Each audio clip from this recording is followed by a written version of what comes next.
Football Conspiracy Theories Unsolved. The tinfoil hat is going on, and we're going to see just how far the footballing rabbit hole really goes. Sergio Ramos intentionally injured Mo Salah in the 2018 Champions League final. I also think Ramos and Ronaldo planned it before the match started. The guy underneath says, delusional Liverpool fan. I don't think that is delusional at all. Mo Salah was unstoppable in that campaign, and it was quite obvious if you stopped him, it would have been a bit of a blow to Liverpool. But realistically, Ramos is that kind of cheeky old school defender where he would intentionally do something like that. And the way he does it, he holds his arm and pulled him down. In terms of Karius being elbowed, I don't know if that's led to concussion. I think Karius was just shit, mate. I'm going to adjust my hat for this one. The FA Cup draw was once rigged by putting the balls of the bigger teams in the microwave before going on air. I heard the same theory, but with cold balls in the freezer before. I am not saying that this wasn't a possibility. There is far more corruption in the game than we know, and something as petty as this is probably correct.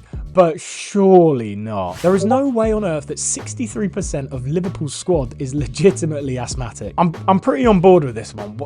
I don't really understand what they're doing. They've found some kind of loophole, clearly. Are giving some kind of medication which helps with respiration, I believe, which during the Klopp era, they literally had that Geiger press, which they didn't run out of energy. Andy Carroll is a heroin addict. Andy Carroll. What? Neymar always being suspiciously hurt by a minor injury around the week of his sister's birthday party. Neymar really does have an interesting personal life. Him turning up to his ex-girlfriend's wedding. It looked like a scene from a film where he's like looking off and appreciating that she'd gone on to live a better life without him. And then, yeah, there's the situation where he's always so close with his sister. Look, people are close with their sister. I guess Neymar might be really close with his sister. Another massive one, Chelsea v Barcelona Champions League semi-final in 2009 was fixed, and the theory goes UEFA basically didn't want another all-English final. All of those errors at once. There was like 3 genuine penalty shouts, and look, the Barcelona fans will say, the leg before we were cheated out of something. No, this was the most clear sign of corruption that I think I've ever watched in a live match. Ronaldo Nazario was poisoned hours before the 1998 World Cup final. R9 in the World Cup final in 1998 is the biggest conspiracy theory in the whole of football. Theories span from Brazil throwing the match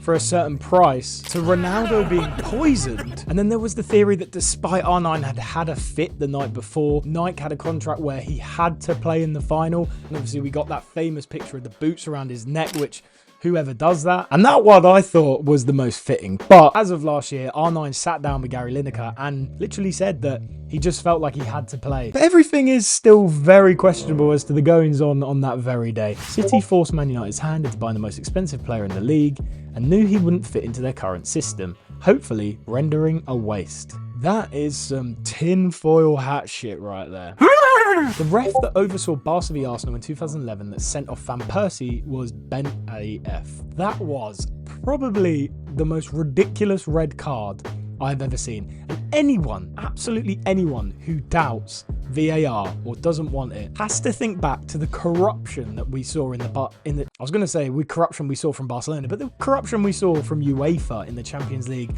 from around 2007 to 2013. Everything went Barcelona's way, or to some extent to the Spanish club's way. They were definitely in cahoots with them. Ronaldo deliberately underhits or overhits passes to teammates in a goal-scoring position so that they have to pass it back to him to score. This wouldn't surprise me. The Ajax Academy is giving young players effed up PEDs, steroids, and the amount of young players that come through have had heart attacks or issues linked to the club is staggering. I have never heard of this one. Didn't Christian Eriksen come through the Ajax Academy? Well, he played for Ajax for sure.